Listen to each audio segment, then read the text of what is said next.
Happy morning dear leaders. నా పేరు నాగరాజు, మాది చిట్యాల టీం. నేను 14, 15, 16 తారీఖులలో అరకు ట్రిప్కు అచీవ్మెంట్ కావడం జరిగింది. డైరెక్ట్ వైజాగ్ రావడం జరిగింది. వైజాగ్ నుంచి అరకు వెళ్ళాను. అరకు వెళ్ళే మార్గంలో పెద్ద పెద్ద ఎత్తైన కొండలు, లోయలు చూశాను. రైలు ఆ టర్నల్లో నుంచి వెళ్ళడం నాకు మస్తు ఆనందంగా అనిపించింది. అసలు ఇంతవరకు అట్లాంటివి నేను చూడలేదు. ఫస్ట్ టైం చూడడం. ఆ నుంచి వచ్చేసి డైరెక్ట్ అరకుకి వెళ్ళాం. అరకులో హరిత హోటల్ మాకు మేనేజ్మెంట్ ఇచ్చారు. హరిత హోటల్లో మస్తు లగ్జరీగా ఉంది హోటల్ రూము. ఆ నుంచి వచ్చేసి ఒక పార్క్కి వెళ్ళాము.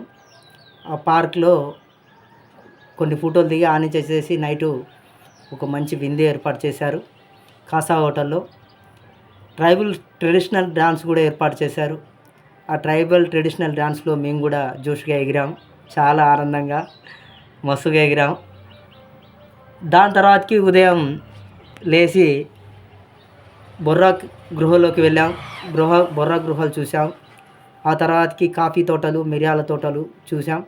ఆ తర్వాతకి ఒక తోటలో మధ్యాహ్నం భోజనం ఏర్పాటు చేశారు. మధ్యాహ్న భోజనం కూడా చాలా రుచికరమైన భోజనం తిన్నాం. ఆ తర్వాతకి భీమిలి బీచ్కి వచ్చాం. భీమిలి బీచ్లో సూపర్ హిట్గా ఫుల్గా ఎంజాయ్ చేసాం. ఆ వాటర్లో తడిచాం, ఫుల్గా ఎంజాయ్ చేసాం. సూపర్ హిట్గా ఎంజాయ్ చేసాం. ఆ తర్వాతకి కాసా హోటల్కి రావడం జరిగింది. కాసా హోటల్ మస్తు లగ్జరీగా ఉంది. అసలు ఇంత లగ్జరీ రూమ్లలో నేను ఉంటానని కూడా ఎక్స్పెక్ట్ చేయలేదు. నేను మంచి లగ్జరీ రూమ్లు ఇచ్చారు మాకు. ఆ తర్వాతకి కాసా హోటల్లో ఆ తడిసిన బట్టలతోనే స్విమ్మింగ్ పూల్లోకి వెళ్ళాం. స్విమ్మింగ్ చేసాం. ఆ తర్వాతకి మంచిగా స్విమ్మింగ్ చేసిన తర్వాతకి పైకి వెళ్ళి పైన టెర్రస్ మీద మంచి విందు ఏర్పాటు చేశారు. తర్వాతకి మేనేజ్మెంటు మీటింగ్ కండక్ట్ చేశారు. మీటింగ్ విన్నాం. మంచి రుచికరమైన భోజనం చేశాం.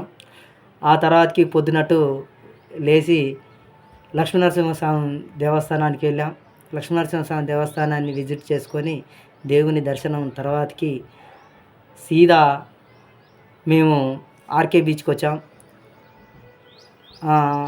ఆర్కే బీచ్లో మస్తు ఎంజాయ్ చేసాం. మా మాస్టర్ గారు కొన్ని స్టంట్స్ కూడా చేశారు ఆర్కే బీచ్లో. మేము మస్తు ఎంజాయ్ చేసాం. ఆ తర్వాతకి కైలాస పర్వతానికి వెళ్ళాం. కైలాస పర్వతంలో ఒక పురాతనమైన ట్రైన్ మార్గంలో దాని చుట్టూ తిప్పారు. దేని చుట్టూ అంటే కైలాస పర్వతం చుట్టూ తిప్పుతూ మమ్మల్ని వైజాగ్ మొత్తం చూపించారు. మస్తు అనిపించింది. దాని తర్వాతకి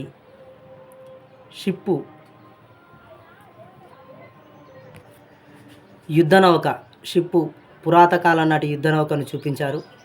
ఆ యుద్ధ నౌక ఎన్నో యుద్ధాలు చేసి అది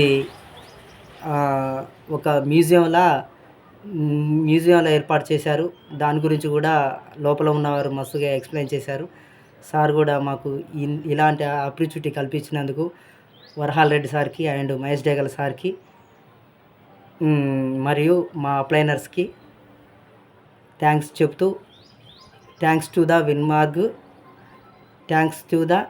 విన్మార్గ్ happy morning. Thanks to the Varahala Reddy sir and Mahesh Degal sir. Thank you so much.